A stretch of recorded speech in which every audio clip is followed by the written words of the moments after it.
Graça e paz, querido. Estamos aí na nossa sexta aula, é isso aí, sexta aula dessa matéria tremenda, dessa matéria que nos deu tanta revelação. Aliás, todo o nosso curso, né? Você que ainda não adquiriu as outras matérias, entra lá na plataforma, pesquisa lá na plataforma.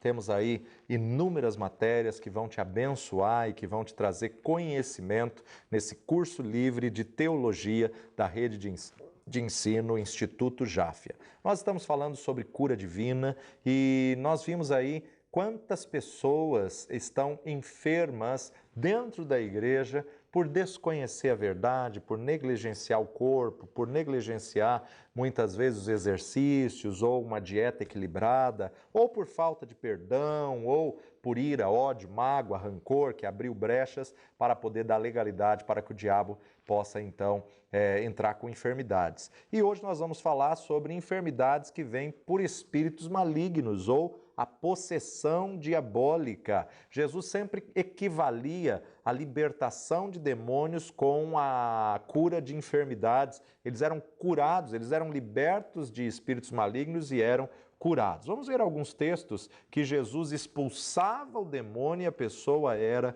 curada da enfermidade. Mateus capítulo 12, versículo 22, nos diz: trouxeram-lhe então um endemoniado, cego e mudo, e de tal modo o curou que o cego e mudo falava e via. Olha só, um endemoniado que Jesus expulsou o demônio e aqueles olhos se abriram e ele começou a enxergar, ele era mudo e ele começou a falar. Que coisa tremenda, né? Há muitas pessoas que estão debaixo de um espírito maligno e que as pessoas tratam como enfermidade. As pessoas acham que é uma doença. Marcos capítulo 9, Evangelho de Marcos capítulo 9, verso 20. A cura de um jovem epilético, de um jovem lunático. Podemos voltar ao verso 14. E quando se aproximou dos discípulos, viu ao redor deles uma grande multidão e alguns escribas que disputavam com eles. E logo toda a multidão, vendo-o, ficou espantada e correndo para ele o saudaram. E perguntou aos escribas: que é que discutis com eles? E uma multidão respondendo disse: Mestre, trouxeste o meu filho que tem um espírito mudo, e este, onde quer que o apanha, despedaça-o, e ele espuma, e range os dentes, e vai se secando. E eu disse aos teus discípulos que o expulsassem, e não puderam. E ele respondendo lhes disse: ó geração incrédula, até quando estarei convosco? Até quando vos sofrerei ainda? Trazei-mo. E trouxeram-lhe. E quando ele o viu, logo o espírito o agitou com violência, e caindo endemoniado por terra, revolvia-se espumando. E perguntou ao pai dele: quanto tempo há que lhe sucede isto? E ele disse-lhe: desde a infância. E muitas vezes o tem lançado no fogo e na água para o destruir. Mas, se tu podes fazer alguma coisa, tem compaixão de nós e ajuda-nos. E Jesus disse-lhes: se tu podes crer, tudo é possível ao que crê. E logo o pai do menino, clamando com lágrimas, disse: eu creio, Senhor, ajuda a minha incredulidade. E Jesus, vendo que a multidão concorria, repreendeu o espírito imundo, e dizendo-lhe: espírito mudo e surdo, eu te ordeno, sai dele e não entres mais nele. E ele, clamando e agitando-o com violência, saiu e ficou o menino como morto, de tal maneira que muitos diziam que estava morto. Mas Jesus, tomando-o pela mão, o ergueu e ele se levantou.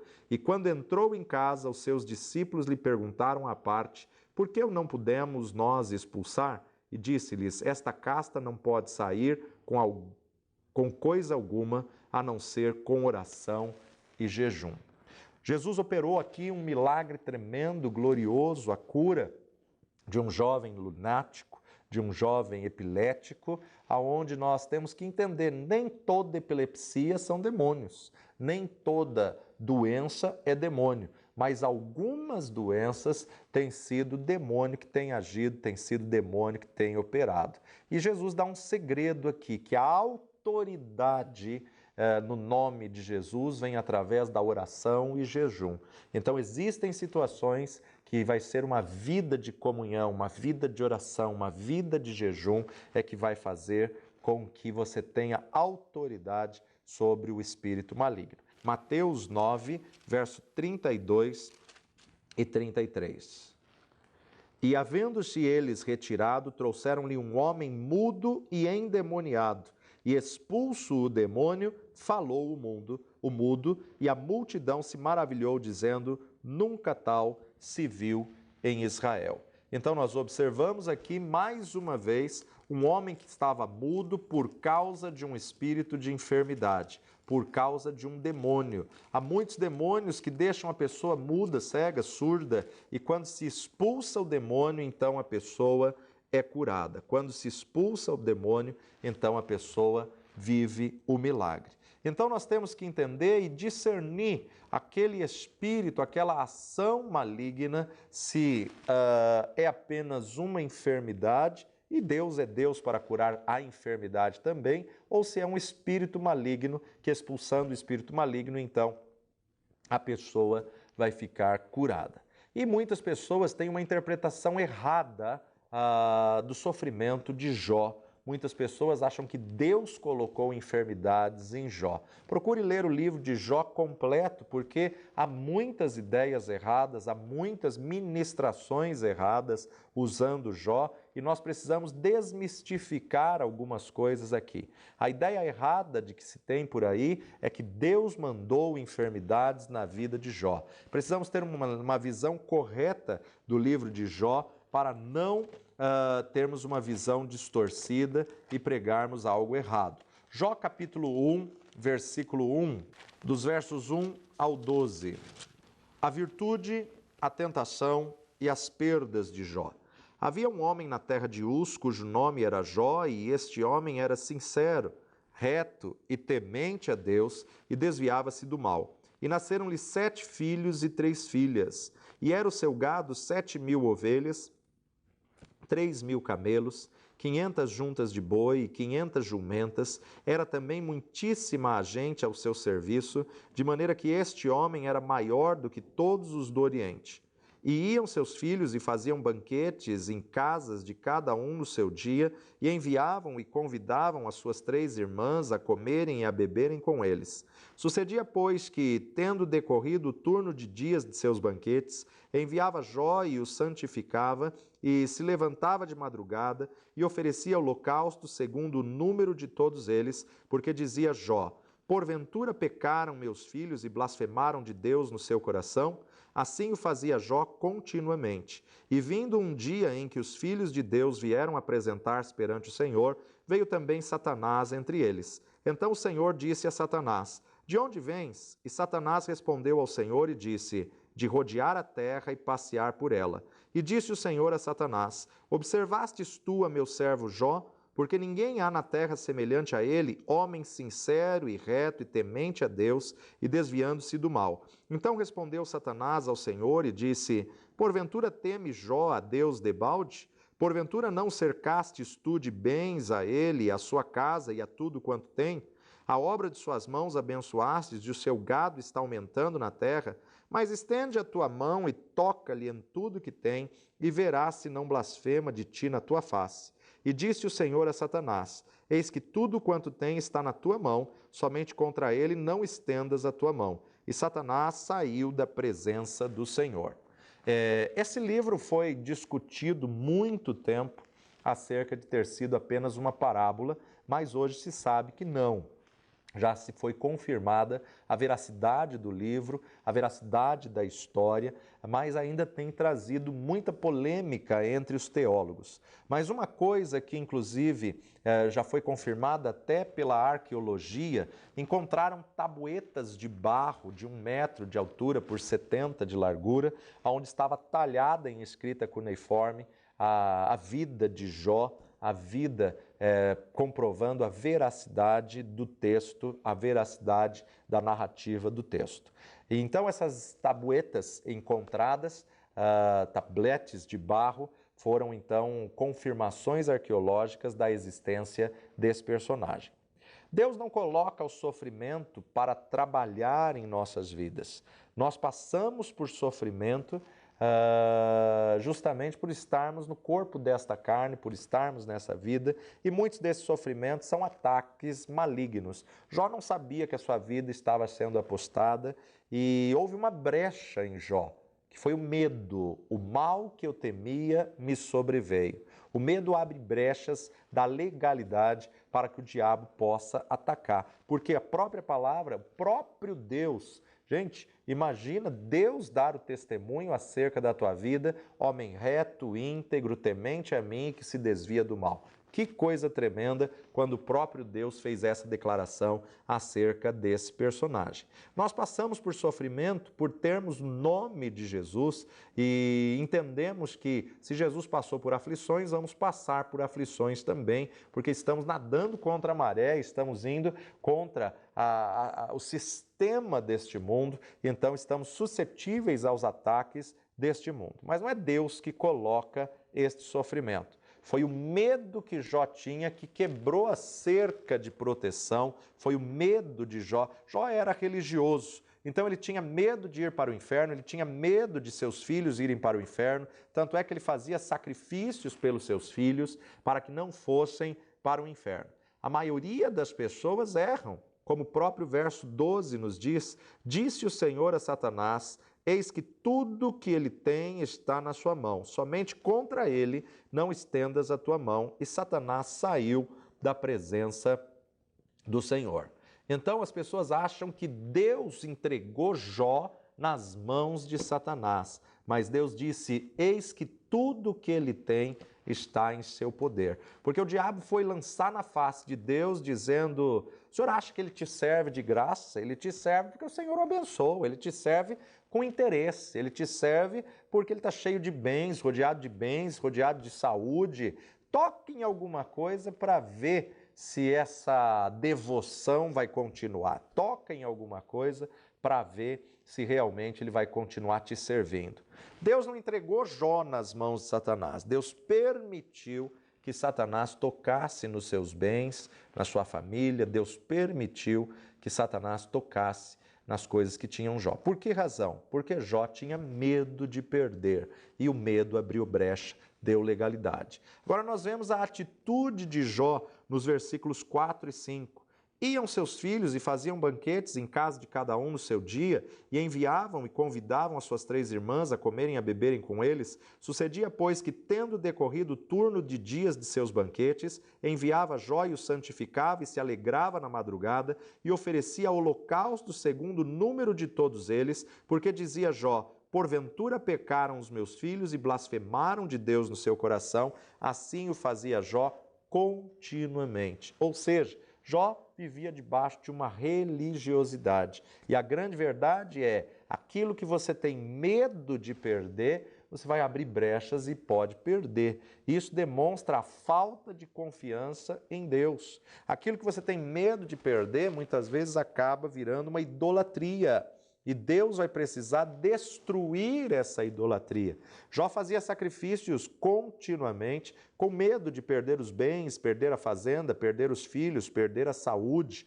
A razão dos seus sacrifícios era, na verdade, o medo e não a reverência a Deus. E isso colocou Jó num cativeiro. Tanto é que Jó capítulo 42, versículo 10, Jó 42, 10, nos diz, e o Senhor virou o cativeiro de Jó quando orava pelos seus amigos, e o Senhor acrescentou a Jó outro tanto em dobro a tudo o que dantes possuía.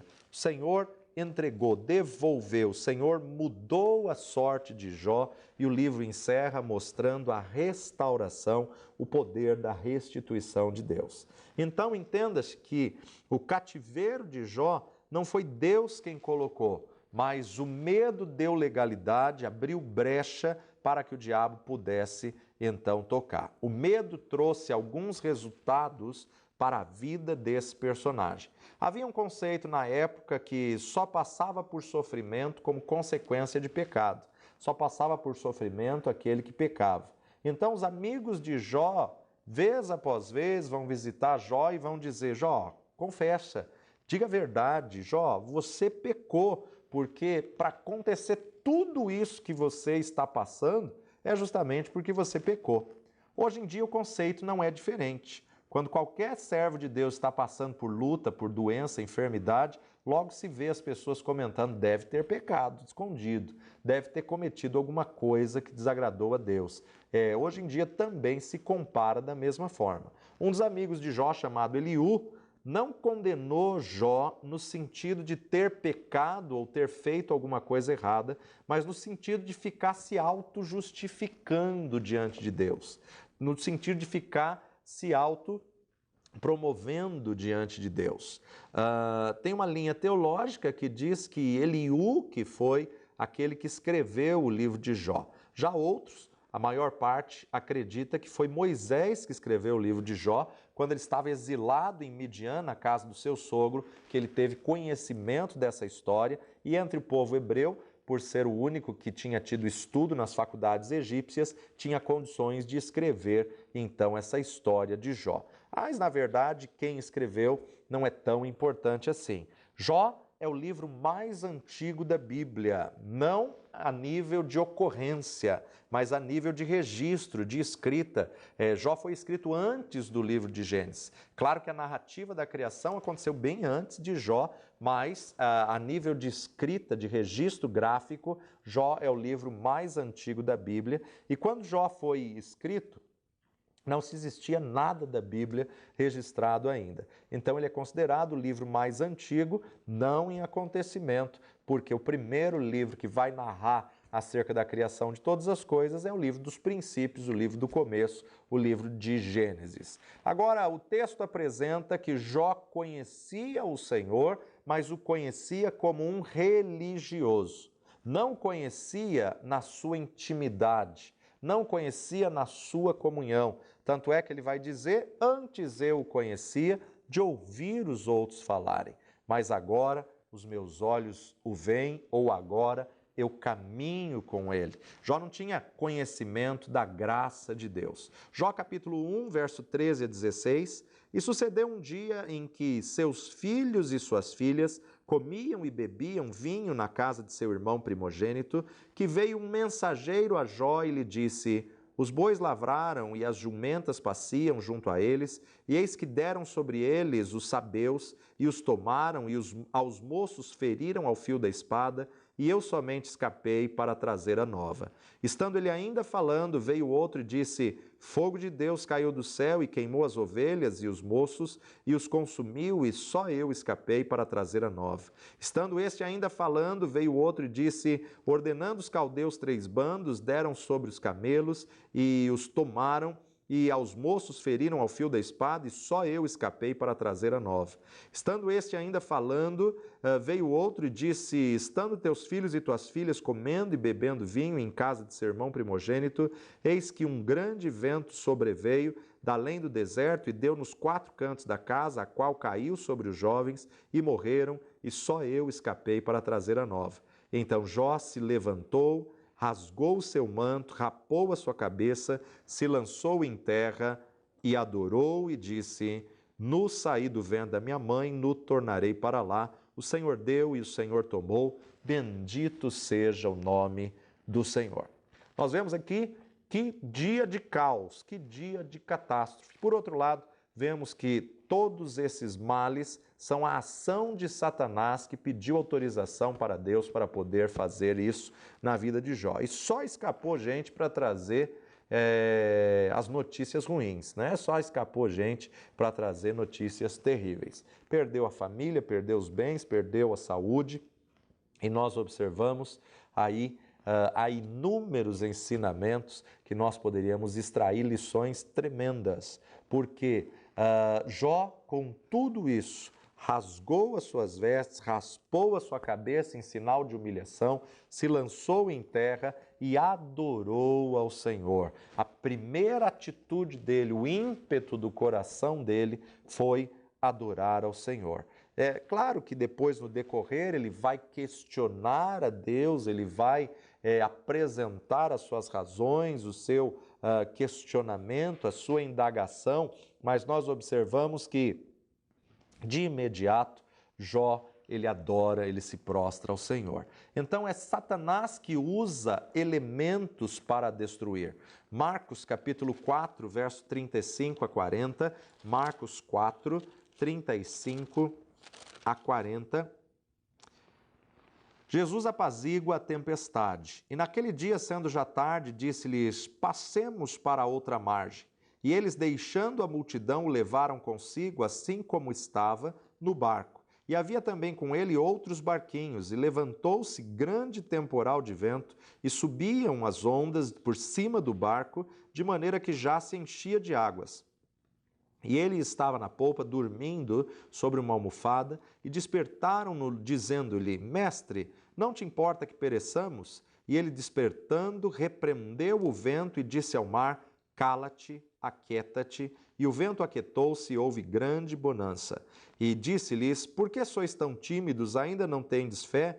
E sentiram um grande temor e diziam uns aos outros: Mas quem é esse que até o vento e o mar lhe obedecem? Sabemos que Jesus estava atravessando o Mar da Galileia para chegar em Gadara e o diabo promoveu essa tempestade. Peraí, o diabo promoveu a tempestade? Sim, Satanás promoveu essa tempestade, porque se essa tempestade fosse da parte de Deus, jamais Jesus teria repreendido. Quando nós olhamos a tempestade que Jonas enfrentou, aquela foi da parte de Deus. Não adiantava repreender, não adiantava expulsar, não adiantava fazer nada naquela tempestade, senão obedecer, senão alinhar a obediência. Quando Jonas se rendeu e obedeceu ao Senhor, no mesmo instante o peixe voltou à borda, à beira do mar e vomitou Jonas. Agora, essa tempestade não. Aqui nós podemos ver uma ação de Satanás. E por isso que Jesus repreende o vento e o mar se aquieta, porque se fosse da parte de Deus, Jesus não repreenderia. Satanás tentará de tudo para fazer algo, para impedir o agir de Deus, impedir a unção de Deus, impedir o milagre de Deus. Jesus estava atravessando, indo para Gadara, por causa de um homem que tinha um demônio territorial, que jamais sairia de Gadara, mas que vivia no cemitério, que se cortava com os cacos ali, se alimentando das vísceras ali, e o diabo tenta impedir Jesus de ir a Gadara para libertar este homem. E é tão tremendo nós vermos que Jesus, com uma voz de comando, aquieta o vento e cessa as ondas, e chega a Gadara e cumpre a sua missão e cumpre o seu propósito. 1 de João, capítulo 3, versículo 8. Quem pratica o pecado é do diabo, porque o diabo vive pecando desde o princípio. Para isto, o Filho de Deus se manifestou para desfazer as obras do diabo. Então, Jesus se manifestou para destruir as obras de Satanás. Agora, o que Jó fala da sua situação? Voltando então ao capítulo 1 de Jó, versículo 20 a 22, então Jó se levantou, rasgou o seu manto, rapou a sua cabeça e se lançou em terra e adorou. E disse: Nu saí do ventre da minha mãe, nu tornarei para lá. O Senhor o deu e o Senhor o tomou. Bendito seja o nome do Senhor. Nós observamos que Jó não atribuiu a Deus falta alguma.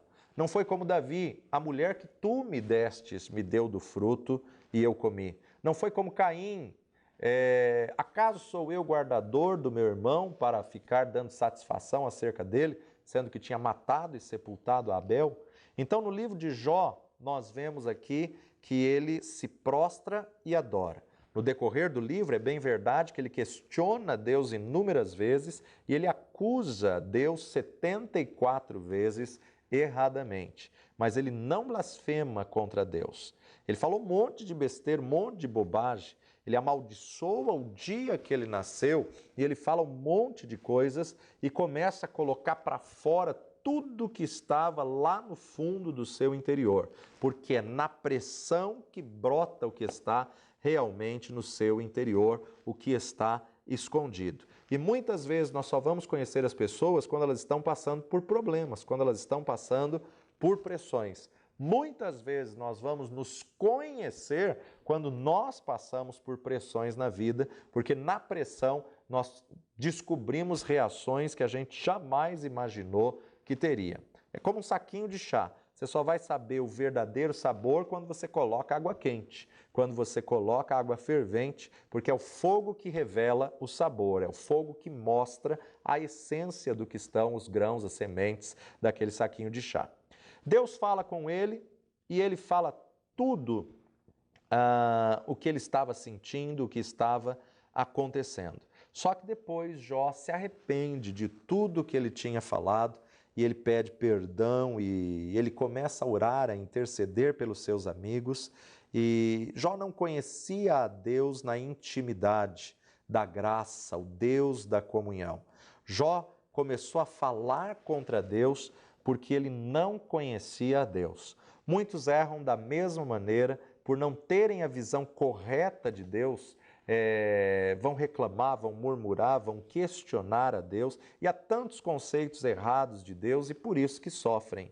Assim como Jó, existem aqueles também que culpam a Deus pelos seus problemas por não o conhecerem. Mas no capítulo 2, veja que termina o capítulo 1, versículo 22, dizendo: em tudo isto, Jó não pecou e nem atribuiu a Deus falta alguma. A adversidade e a cruel aflição de Jó. E vindo outro dia em que os filhos de Deus vieram apresentar-se perante o Senhor, veio também Satanás entre eles apresentar-se perante o Senhor. E então o Senhor disse a Satanás: de onde vens? E respondeu Satanás ao Senhor e disse: de rodear a terra e passear por ela. E disse o Senhor a Satanás: observastes o meu servo Jó? Porque ninguém há na terra semelhante a ele, homem sincero e reto e temente a Deus, desviando-se do mal, e que ainda retém a sua sinceridade, havendo-me tu incitado contra ele para o consumir sem causa. Aqui o diabo vem pela segunda vez diante da presença de Deus. Ele já tinha tocado nos bens, já tinha tocado nos filhos, já tinha roubado tudo isso de Jó. E observe que nesse caminho, nesse capítulo agora, Satanás vai tocar na carne, vai colocar enfermidade. Não é Deus que coloca enfermidade. E por que? Se Jó era reto, íntegro, temente a Deus, ele passa por tudo isso? Por causa do medo. A fé é crer na verdade de Deus. O medo é ficar inseguro diante do que Deus tem para fazer. A fé ou o medo, ela vem pelo ouvir. A quem você tem dado ouvidos? Já falamos aqui nessa matéria que a maldição sem causa não encontra pouso. Então, na verdade, a brecha que Jó teve foi o medo, a insegurança. Essa foi a brecha que Jó tinha, que deu legalidade para o diabo tocar nas coisas que eram dele. Deus cercou a Jó, mas o medo quebrou essa cerca. Deus não entregou Jó nas mãos de Satanás, mas Deus permitiu que Jó tocasse em tudo o que o diabo tocasse em tudo que Jó tinha. Para terminar, vamos analisar aí algumas coisas que Jó falou. Jó capítulo 3, verso 20. Porque o que eu temia me veio, e o que eu receava me aconteceu. Então, o grande problema de Jó era essa religiosidade, era o medo. Ele vivia em constante temor pelos seus filhos, pelos seus bens. Ele não era um homem de grande fé, ele era um homem religioso. Deus construiu um muro de proteção de Jó, mas ele começou a ruir esse muro através da incredulidade, através do medo. Romanos capítulo 10, versículo 17, nos afirma que de sorte que a fé é pelo ouvir e o ouvir pela palavra de Deus. Agora, a fé nas palavras do diabo vai abrir portas para o medo. A quem você está dando ouvidos? A quem você vai atribuir a credibilidade? A quem você tem dado ouvido? Na palavra do diabo ou na palavra de Deus? O medo quebrou a cerca e a serpente o mordeu. Eclesiastes, capítulo 10, verso 8. Eclesiastes 10, 8. Quem fizer uma cova cairá nela, e quem romper o muro, uma cobra o morderá. Então a gente observa que o medo quebrou essa cerca e a serpente mordeu a Jó. O medo de Jó quebrou essa proteção. Então nós sabemos que o escudo da fé é para apagar todos os dardos inflamados do maligno. Mas Jó não fez isso porque ele não conhecia.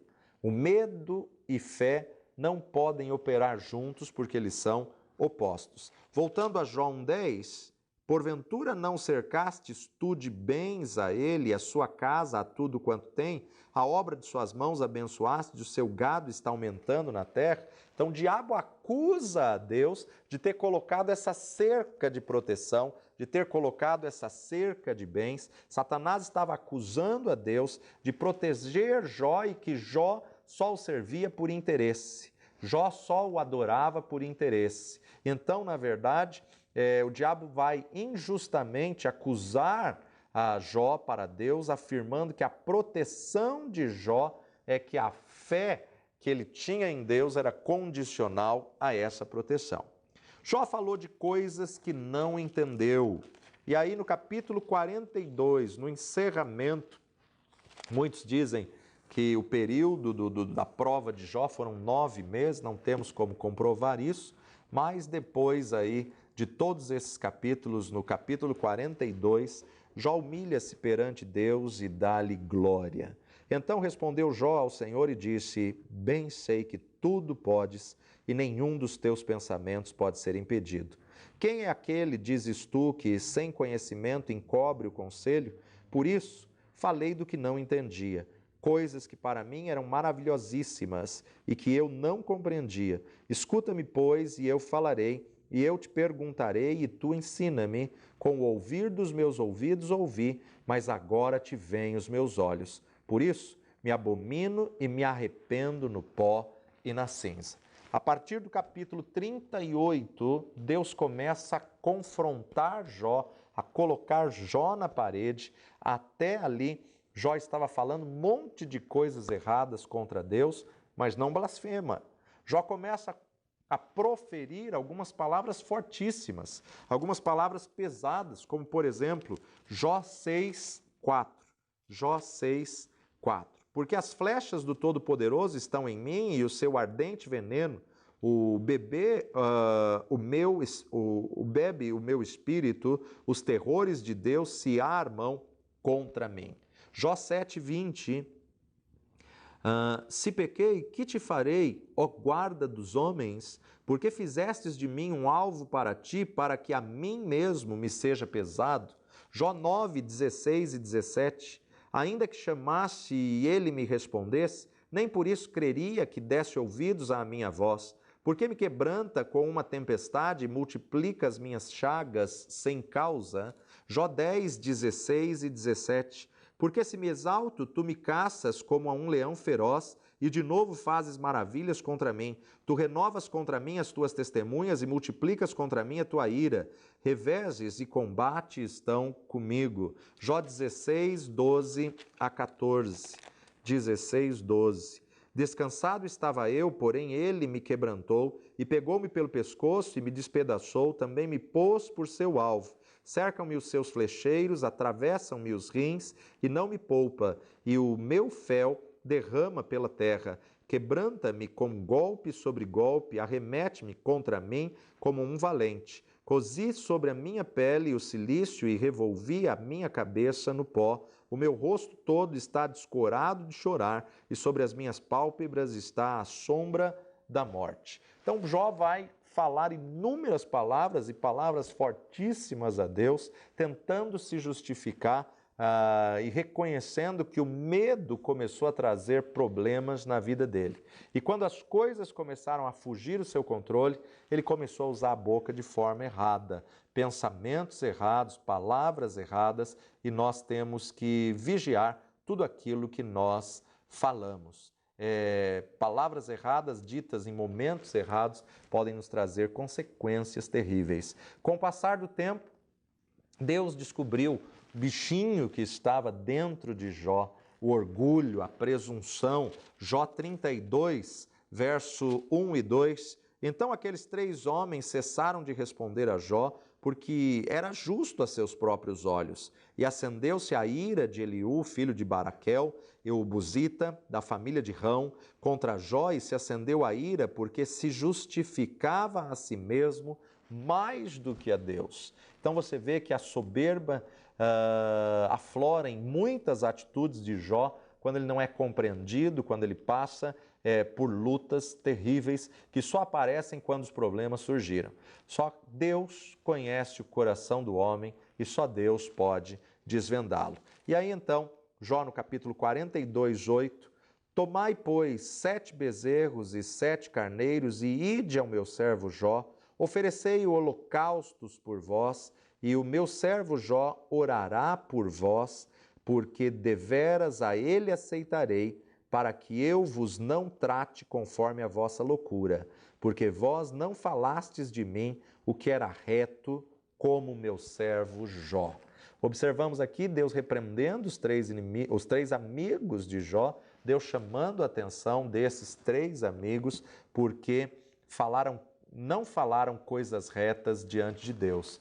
E Jó, na sua indignação, ele tinha o coração transparente, íntegro, não era hipócrita.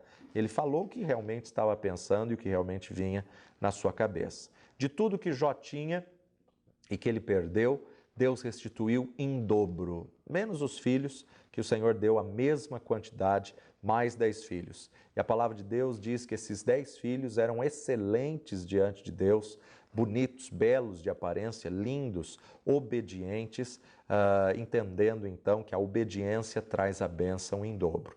Olha para José no Egito e você vai ver que o Senhor também deu tudo em dobro na vida de José do Egito. Jó não morreu de doença, não.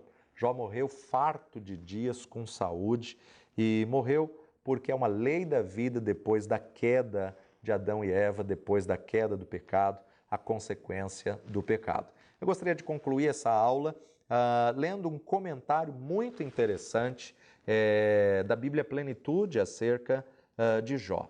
A aflição e a cura total. Alguns apontam para Jó como prova de que a doença é a vontade de Deus para muita gente. É verdade que Deus permitiu que Jó adoecesse a fim de mostrar a Satanás que Jó não abandonaria o Senhor por causa da adversidade.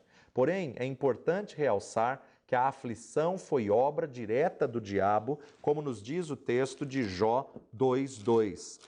Jó 2:2.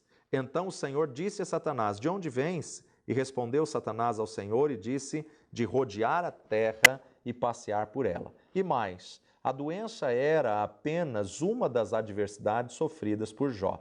Posteriormente, quando Deus curou Jó e lhes restaurou em dobro tudo o que ele havia perdido, o texto hebraico literalmente refere-se ao restabelecimento como a um retorno do cativeiro, uma evidência de que toda restauração consistiu na repulsa do mal, o restabelecimento de alguma coisa que havia sido capturada dele. Esse caso tão complexo, porém, requer o reconhecimento adicional de que a cura de Jó coincide, aparentemente, com o arrependimento da sua atitude anterior. O capítulo 29 parece revelar que Jó estava extremamente centrado em si, arrependendo-se posteriormente disso. Capítulo 42, 5 e 6, como nós já lemos, a mudança de atitude de Jó e o restabelecimento proporcionado por Deus estão interligados. Antes de filosofarmos sobre a vontade de Deus na enfermidade, seria prudente observarmos como Deus corrigiu os amigos de Jó, que argumentavam que as aflições dele eram juízo de Deus. O espírito perdoador de Jó em favor dos seus amigos tornou-se essencial para o seu próprio bem-estar e o bem-estar dos outros. Deus só permite que Satanás toque nas coisas que Jó possuía, porque Deus tinha um propósito maior. Ou seja, Deus usa Satanás para fazer com que Jó conhecesse a Deus em espírito e em verdade. Antes, ele o conhecia de ouvir falar, mas depois do sofrimento, seus olhos o veem. Que você possa cada dia entender o propósito de Deus na sua vida, que você possa cada dia entender que em todas as coisas o Senhor te faz mais do que vencedor. Na próxima e última aula, nós estaremos falando sobre o espinho de Paulo, que muitos atribuem ser uma doença. Então vale a pena estar conosco e encerrar mais essa matéria no nome de Jesus. Até lá, que o Senhor te abençoe.